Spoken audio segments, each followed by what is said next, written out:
ಒಂದು ಇಲ್ಲಿ ಬೋರಿಂಗ್ ಹಾಸ್ಪಿಟ್ಲಲ್ಲಿ ಮೆಡಿಕಲ್ ಕಾಲೇಜ್ ಕಟ್ಟಿದ್ರ, ಈಗ ಇದು ರೆಡಿ ಮಾಡಿದ್ರ. ನನಗೆ ನಿಮ್ಮ ಹೆಸರು ಹೇಳಕ್ಕೆ ಬಹಳ ಹೆಮ್ಮೆ, ಎದೆ ಕಟ್ಕೊಂಡು ಹೆಮ್ಮೆ ಪಡ್ತೀನಿ.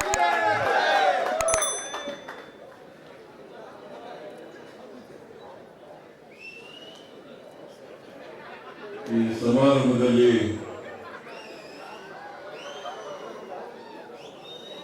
ಭಾಗವಹಿಸಿರ್ತಕ್ಕಂಥ ರಾಜ್ಯದ ಉಪಮುಖ್ಯಮಂತ್ರಿಗಳು,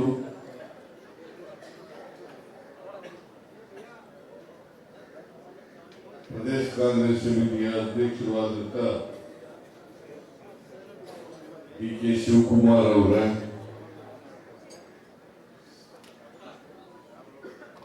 ವೈದ್ಯಕೀಯ ಶಿಕ್ಷಣ ಸಚಿವರು,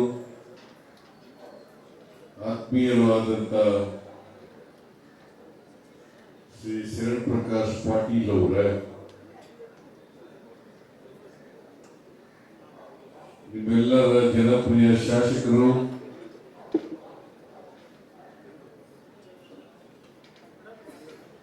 ಈ ಸಮಾರಂಭದ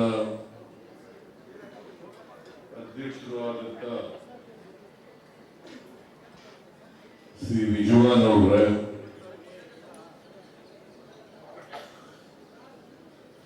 ಮುಖ್ಯಮಂತ್ರಿಗಳ ರಾಜಕೀಯ ಕಾರ್ಯದರ್ಶಿಗಳಾದಂಥ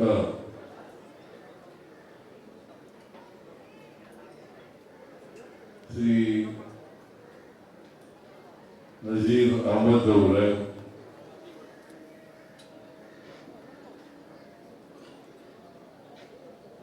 ವೇದಿಕೆ ಮೇಲಿರ್ತಕ್ಕಂಥ ಎಲ್ಲ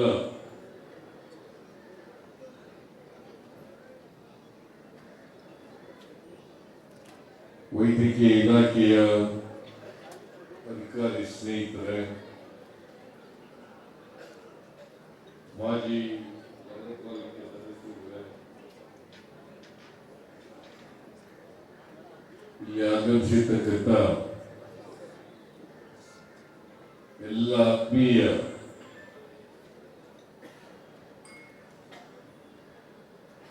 ಬಂಧು ಭಗಿನಿಯರೇ,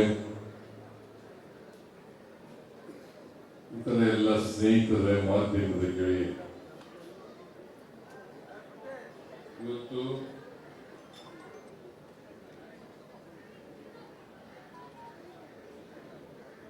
ಶಿವಾಜಿ ನಗರ ಸೂಪರ್ ಸ್ಪೆಷಾಲಿಟಿ ಆಸ್ಪತ್ರೆಯಿಂದ ನಾವೆಲ್ಲರೂ ಕೂಡ ಸೇರಿ ಉದ್ಘಾಟನೆಯನ್ನು ಮಾಡಿದ್ದೇವೆ.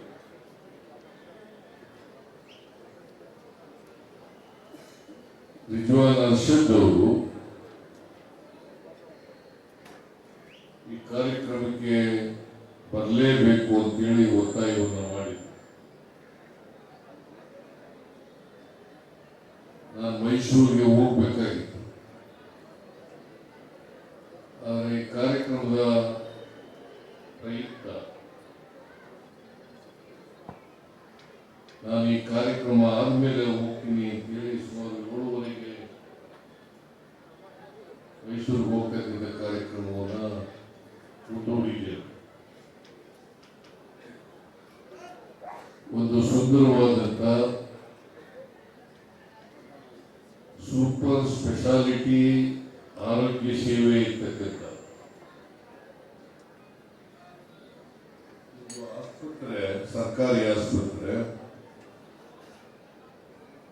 ಶಿವಾಜಿನಗರದ ಭಾಗದಲ್ಲಿ ಪ್ರಾರಂಭ ಆಗಿರ್ತಕ್ಕಂಥದ್ದು ಈ ಭಾಗದ ಜನರಿಗೆ ಉನ್ನತ ಮಟ್ಟದ ಆರೋಗ್ಯ ಸೇವೆಯನ್ನು ಕೊಡ್ತಕ್ಕಂಥಕ್ಕೆ ಅವಕಾಶ ಆಗ್ತದೆ. ಪ್ರತಿಯೊಬ್ಬರಿಗೂ ಕೂಡ ಸಮಾಜದಲ್ಲಿ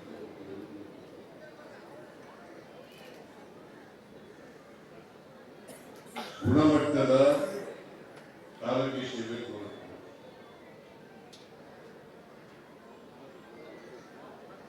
ಜನಸಂಖ್ಯೆ ಜಾಸ್ತಿ ಆಗ್ತಾ ಇದೆ, ಸಮಾಜದಲ್ಲಿ ಬಡವರ ಸಂಖ್ಯೆನೂ ಕೂಡ ಜಾಸ್ತಿ ಇದೆ. ಕೆಳ ಮಧ್ಯಮ ವರ್ಗದವರು ಮತ್ತು ಬಡವರು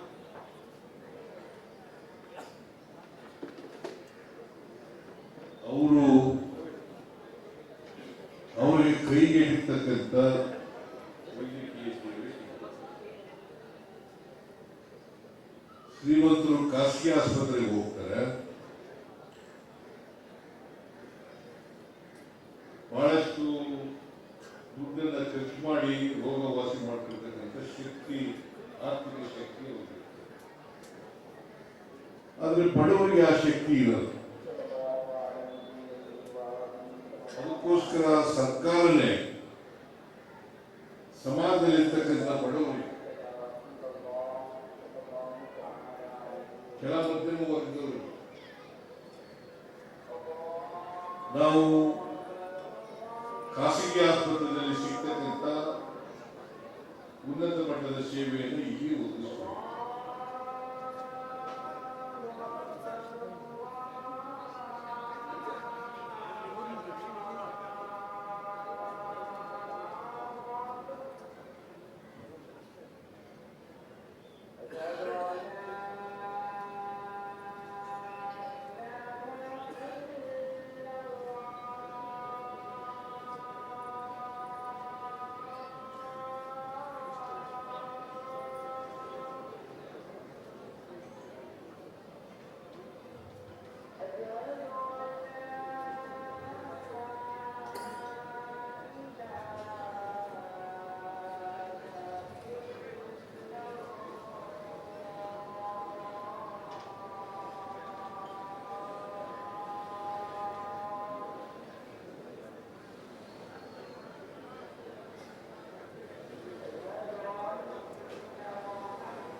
ಬಡವರಿಗೆ ಮತ್ತು ಕೆಳ ಮಧ್ಯಮ ವರ್ಗದವರಿಗೆ, ಯಾಕಂದ್ರೆ ಆ ವರ್ಗದ ಜನ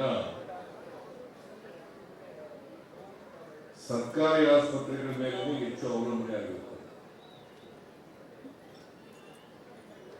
ಅದಕ್ಕೋಸ್ಕರ ಅವರಿಗೆ ಗುಣಮಟ್ಟದ ಆರೋಗ್ಯ ಸೇವೆಯನ್ನು ಕೊಟ್ಟು ಅವರಿಗೆ ಬಂದಿರತಕ್ಕಂಥ ಕಾಯಿಲೆಗಳನ್ನು ವಾಸಿ ಮಾಡಿಕೊಡೋದಿದೆಯಲ್ಲ, ಅದು ಸರ್ಕಾರದ ಮುಖ್ಯ ಕೆಲಸ. ಅದಕ್ಕೋಸ್ಕರ 2016 ನಾವು ಅನೇಕ ಜಿಲ್ಲೆಗಳಲ್ಲಿ ಸೂಪರ್ ಸ್ಪೆಷಾಲಿಟಿ ಆಸ್ಪತ್ರೆಗಳನ್ನ ಪ್ರಾರಂಭ ಮಾಡಬೇಕಂತ ಮೈಸೂರಿನಲ್ಲಿ, ಇಲ್ಲಿ ಶಿವಾಜಿನಗರದಲ್ಲಿ, ಗುಲ್ಬರ್ಗದಲ್ಲಿ, ಬೆಳಗಾಂನಲ್ಲಿ, ಹುಬ್ಬಳ್ಳಿಯಲ್ಲಿ ಈಗ ಸೂಪರ್ ಸ್ಪೆಷಾಲಿಟಿ ಆಸ್ಪತ್ರೆಗಳು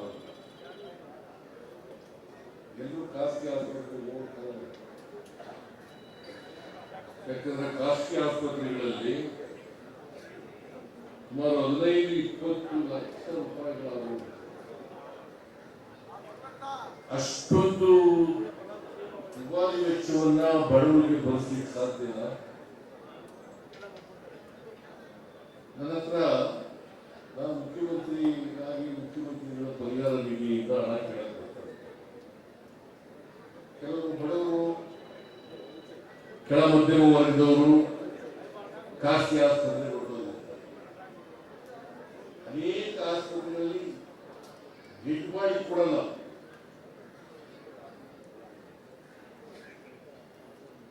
ದುಡ್ಡು ಕಟ್ಬಿಟ್ಟು ತಗೊಂಡು ಹೋಗಿ ಅಂತ ಹೇಳ್ತಾರೆ. ಭವಿಷ್ಯದಲ್ಲಿ ಇದ್ದಿರ್ತಕ್ಕಂಥ ಆಸ್ಪತ್ರೆಗಳು ಅದಕ್ಕೆ ನಾವೆಲ್ಲ ಕಡೆ ಸೂಪರ್ ಸ್ಪೆಷಾಲಿಟಿ ಆಸ್ಪತ್ರೆಗಳನ್ನ ವಸೂಲು ಮಾಡ್ತೀವಿ. ನಾನು ಅದಕ್ಕೆ ಮುಂದೆ ಮುಖ್ಯಮಂತ್ರಿ ಆಗಿರುವಾಗ ಎಲ್ಲ ತಾಲೂಕು ಕೇಂದ್ರಗಳಲ್ಲಿ ಈ ಡಯಾಲಿಸಿಸ್ ಸೇವೆ ಒದಗಿಸಿಕೊಡ್ತಕ್ಕಂಥ ಕೆಲಸವನ್ನು ಮಾಡಿ ಎಲ್ಲ ತಾಲೂಕು ಆಸ್ಪತ್ರೆಗಳಲ್ಲಿ ಡಯಾಲಿಸಿಸ್, ಕಿಡ್ನಿ ಫೇಲ್ ಆದರೆ ಅವರಿಗೆ ಡಯಾಲಿಸಿಸ್ ಮೂಲಕ ಸೇವೆಯನ್ನು ಕೊಡಿಸ್ತಕ್ಕಂಥ ಕೆಲಸವನ್ನು ಮಾಡ್ತಕ್ಕಂಥದ್ದು ಮಾಡ್ತಾರೆ. ಯಾಕಂದ್ರೆ ಸರ್ಕಾರಿ ಆಸ್ಪತ್ರೆಗಳಲ್ಲಿ,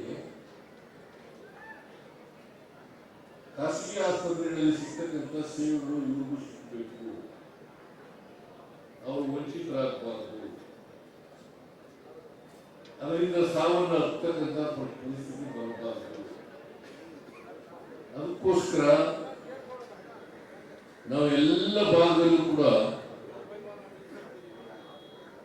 ಸೂಪರ್ ಸ್ಪೆಷಾಲಿಟಿ ಆಸ್ಪತ್ರೆಗಳನ್ನು ಮಾಡಬೇಕು ಅಂತೇಳಿ ತೀರ್ಮಾನ ಮಾಡಿ ಅವತ್ತಿನಿಂದ ಪ್ರಾರಂಭ. ನಾವು ಹೋದ್ಮೇಲೆ ನಿಂತೋದು ಬಿಜೆಪಿ ಸರ್ಕಾರದಲ್ಲಿ ನಿಂತೋದು. ಈಗ ಬೋರಿಂಗ್ ಆಸ್ಪತ್ರೆಯಲ್ಲಿ ಮೆಡಿಕಲ್ ಕಾಲೇಜ್ ಮಾಡಿಕೊಟ್ಟವ್ರು ಯಾರು?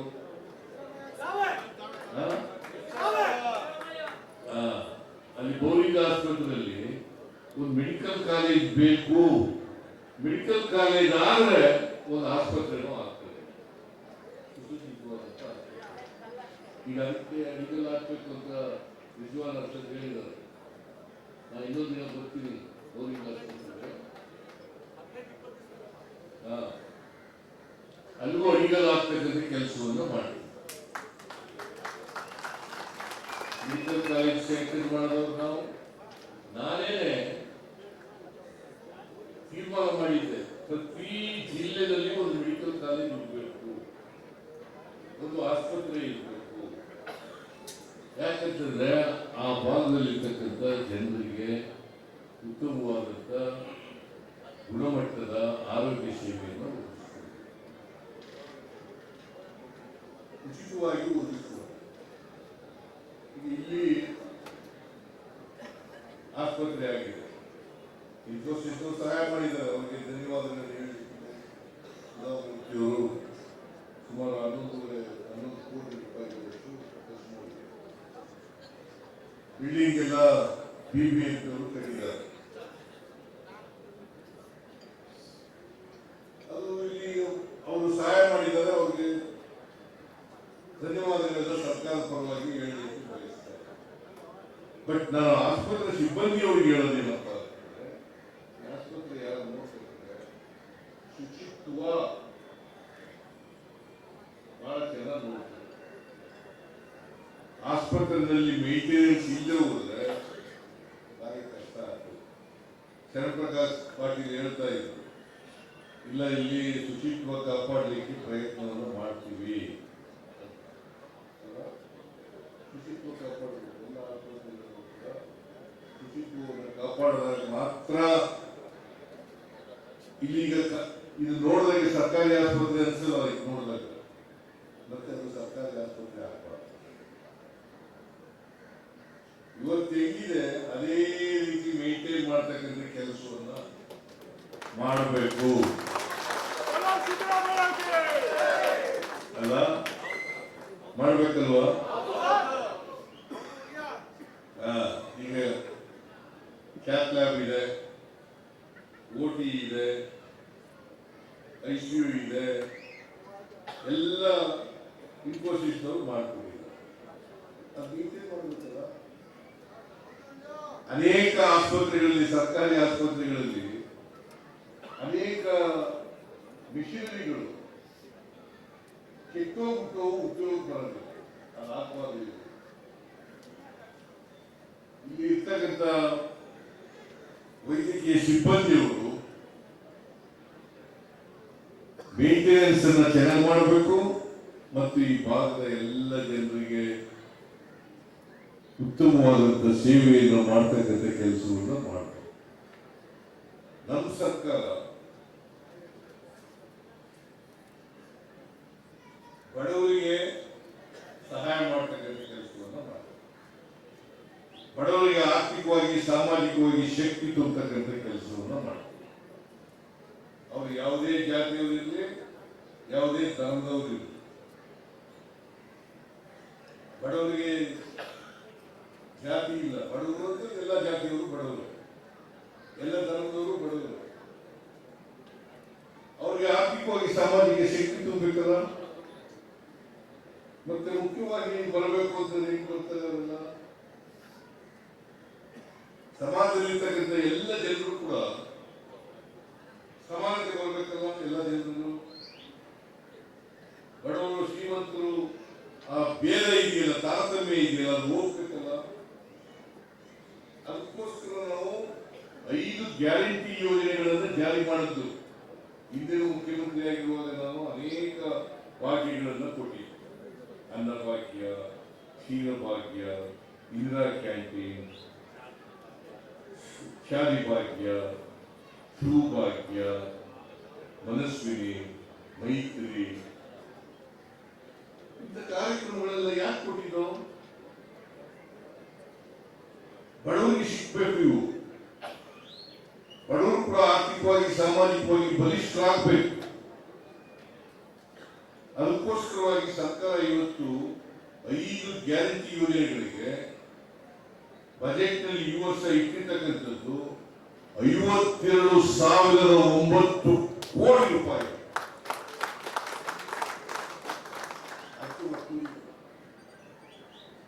ಬಿಜೆಪಿ ಇರೋದಲ್ಲ, ಇವರಿಗೆ ಬಡವರ ಪರ ಕೆಲಸ ಮಾಡೋದು ಅಂತಂದ್ರೆ ತಡ್ಕೊಳಕ್ಕಾಗಲ್ಲ.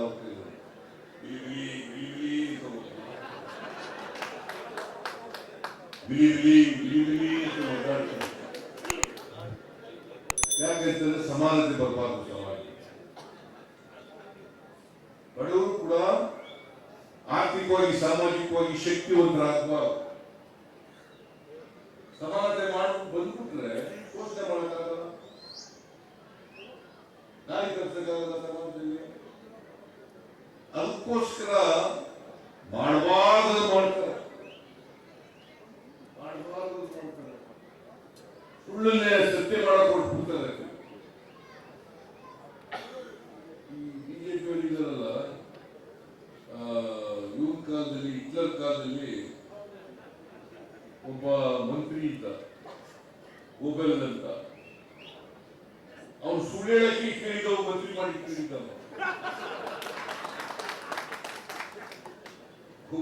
ಗುಬೆಲ್ಸಿಯಲಿ ಅಂತ ಹೇಳ್ತೀವಿ ನಾವು. ಸುಳ್ಳು ಹೇಳಕ್ಕೆ ಮಂತ್ರಿ, ಅವ್ನಿಗೆ ಏನ್ ಬೇರೆ ಕೆಲಸ ಇಲ್ಲ, ಬರೀ ಸುಳ್ಳು ಹೇಳೋದು.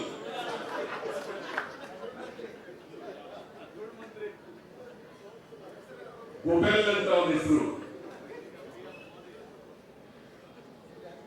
ಸುಳ್ಳನ್ನೇ ನೋಟ್ಸ್ನಲ್ಲಿ ಹೇಳಿ ಹೇಳಿ ಹೇಳಿ ಹೇಳಿ ಸತ್ಯ ಮಾಡಬಹುದು. ಈ ತರ ಆ ಹಿಟ್ಲರ್ ವಂಶಸ್ಥರು ಅಂತ ಕರೆಯೋದು ನಾವು ಅವರಿಗೆ. ಮಹಾತ್ಮ ಗಾಂಧಿ ಈ ದೇಶದಲ್ಲಿ ಹುಟ್ಟಿ ಸ್ವಾತಂತ್ರ್ಯ ತಂದುಕೊಡದೆ ಹೋಗಿದ್ರೆ ನಾವೆಲ್ಲ ಇಷ್ಟೊಂದು ಸ್ವತಂತ್ರರಾಗಿರ್ಲಿಕ್ಕೆ ಸಾಧ್ಯ ಆಗ್ತಿತ್ತ? ಬಾಬಾ ಸಾಹೇಬ್ ಅಂಬೇಡ್ಕರ್ ಅವರು ಸಂವಿಧಾನ ಪಡೆದೇ ಹೋಗಿದ್ರೆ ನಾವೆಲ್ಲ ಸ್ವತಂತ್ರವಾಗಿ ಅಭಿಪ್ರಾಯ ವ್ಯಕ್ತ ಮಾಡಲಿಕ್ಕೆ ಸಾಧ್ಯ ಆಗಿತ್ತ? ನಮಗೆ ಅನ್ಯಾಯ ಆಗಿದೆ ಅಂತ ಕೇಳಕ್ ಸಾಧ್ಯ ಆಗಿತ್ತ? ಅದನ್ನು ಕೇಳಬಾರದು ಅಂತಕ್ಕಂಥವ್ರೆ ಇವರು ಪಟ್ಟಭದ್ರ ಹಿತಾಸಕ್ತರು, ಬಿಜೆಪಿಯವರು. ಅದಕ್ಕೋಸ್ಕರ ನಾನು ಹೆಚ್ಚು ರಾಜಕೀಯ ಭಾಷಣ ಮಾಡಕ್ ಹೋಗಲ್ಲ. ನಾನು ಪಾರ್ಲಿಮೆಂಟ್ ಎಲೆಕ್ಷನ್ ಅಲ್ಲಿ ಬರಬೇಕಾಗಿತ್ತು. ಪಾರ್ಲಿಮೆಂಟ್ ಎಲೆಕ್ಷನ್ ಅಲ್ಲಿ ದೊಡ್ಡ ಸಭೆ, ನನಗೆ ನಿಜವಾದ ಅನ್ಸದ್ದು ಬರಲೇಬೇಕು ಅಂತೇಳಿ ಪಾಪ ಕಾಯ್ಕೊಂಡಿದ್ರು. ನಾನು ಬರಕ್ಕಾಗಲಿಲ್ಲ. ದೊಡ್ಡ ಸಭೆ, ನೀವೆಲ್ಲರೂ ಕೂಡ ಪಾರ್ಲಿಮೆಂಟ್ ಸಹಾಯ ಮಾಡಿದೆ. ಆದ್ರೆ ನಮ್ಮ ಅಭ್ಯರ್ಥಿ ಸೋತಿರ್ಬೋದು, ಬೇರೆ ವಿಚಾರ. ಬೇರೆಯವರು ಓಟ್ ಹಾಕಲಿಲ್ಲ, ಅದಕ್ಕೋಸ್ಕರ ಸೋತು. ನೀವೆಲ್ಲ ಓಟ್ ಹಾಕಿದ್ರಿ.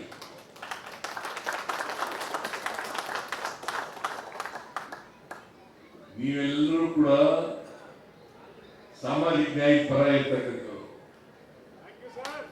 ನೀವೆಲ್ಲರೂ ಕೂಡ ಯಾವ ಪಕ್ಷ ಬಡವರ ಪರವಾಗಿದೆ ಅವ್ರ ಪರವಾಗಿರ್ತಕ್ಕಂಥವ್ರು. ಕೆಲವರು ಪಟ್ಟಭದ್ರ ಹಿತಾಸಕ್ತರಿದ್ದಾರೆ, ಅವರು ನಮ್ಗೆ ಓಟ್ ಹಾಕಲ್ಲ.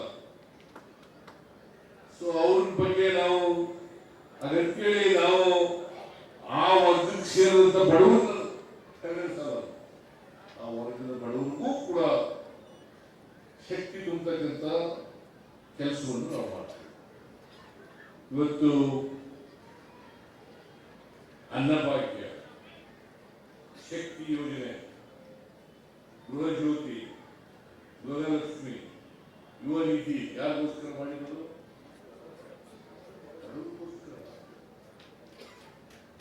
ಸುಮಾರು 52,000 ಕೋಟಿಗೂ ಹೆಚ್ಚು ಖರ್ಚು ಮಾಡ್ತಾ ಇರ್ತಕ್ಕಂಥ ವರ್ಷಕ್ಕೆ ಇದ್ರ ಸರ್ಕಾರ ಮಾಡ್ತಾ ಇತ್ತ?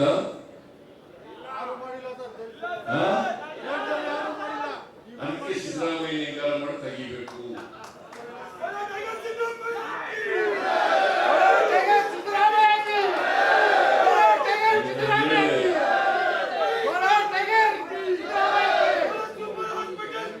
ಜನರ ಆಶೀರ್ವಾದ ಎಲ್ಲಿವರೆಗೆ ಇರ್ತದೆ ಅಲ್ಲಿವರೆಗೆ ಸಿದ್ದರಾಮಯ್ಯನ ಅಲ್ಲಾಡಿಸ್ಲಿಕ್ಕೆ ಸಾಧ್ಯ ಅಲ್ವಾ? ನಿಮ್ಮ ಆಶೀರ್ವಾದ ಇರ್ತದೆ ಅಲ್ವಾ?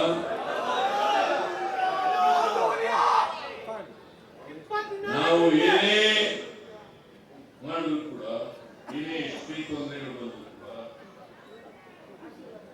ಬಡವರ ಪರವಾಗಿ ಕೆಲಸ ಮಾಡೋದ್ರಲ್ಲಿ ರಾಜಿ ಇಲ್ಲ. ಬಡವರ ಪರವಾಗಿ ಮಾಡೇ ಮಾಡ್ತೀವಿ. ಬಡವರಿಗೆ ಆರ್ಥಿಕವಾಗಿ, ಸಾಮಾಜಿಕವಾಗಿ ಶಕ್ತಿಯನ್ನ ತುಂಬತಕ್ಕಂಥ ಕೆಲಸವನ್ನು ಮಾಡ್ತೀವಿ.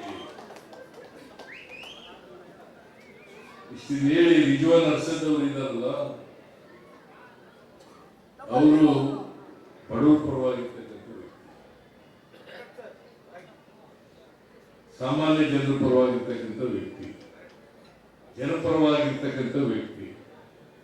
ನೀವು ನಿಮ್ಗೆಲ್ಲ ಒಳ್ಳೆ ಶಾಸಕ ಸಿಕ್ಕಿದ್ದಾನೆ ಅಷ್ಟೇ ಅಲ್ವಾ?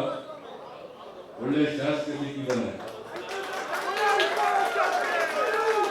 ಅವರಿಗೆ ರಾಜಕೀಯವಾಗಿ ಶಕ್ತಿ ತುಂಬತಕ್ಕಂಥ ಕೆಲಸವನ್ನ ಈಗ ಮಾಡಿದ್ದೀರಿ, ಮುಂದೆನೂ ಕೂಡ ಮಾಡಬೇಕು ಅಂತೇಳಿ ನಿಮ್ಮಲ್ಲಿ ಕೇಳಲಿಕ್ಕೆ ಬಯಸ್ತಾ ಇದ್ದೀನಿ.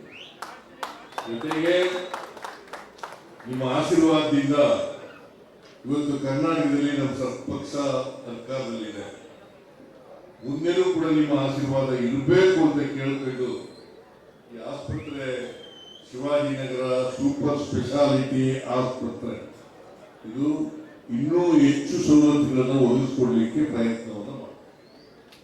ಏನೇನು ಸವಲತ್ತುಗಳಿದ್ದಾವೆ ಇದಕ್ಕಿಂತಲೂ ಹೆಚ್ಚು ಸವಲತ್ತುಗಳನ್ನು ಒದಗಿಸಿಕೊಡ್ತಕ್ಕಂಥ ಕೆಲಸವನ್ನು ಮಾಡ್ತೀವಿ. ಯಾಕಂದ್ರೆ ಜಯದೇವ ಆಸ್ಪತ್ರೆಗೆ ಹೋಗ್ಬೇಕು, ನ್ಯೂರಾಲಜಿ ಸೆಂಟರ್ಗೆ ಹೋಗ್ಬೇಕು,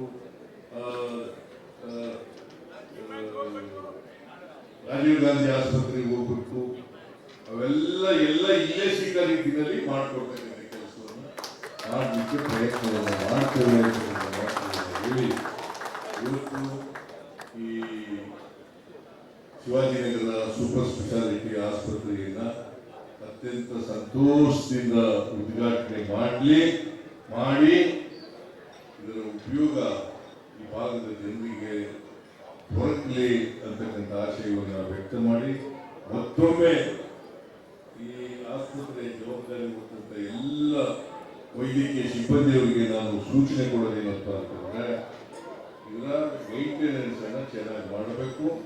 ಇದರ ಉಪಯೋಗ ಎಲ್ಲ ಈ ಭಾಗದ ಜನರಿಗೆ ಮಾತುಗಳನ್ನ ಹೇಳಿ ನನ್ನ ಮಾತುಗಳನ್ನು ಮುಗಿಸ್ತೇನೆ. ನಿಮ್ಮೆಲ್ಲರಿಗೂ ನಮಸ್ಕಾರ. ಜೈ ಹಿಂದ್.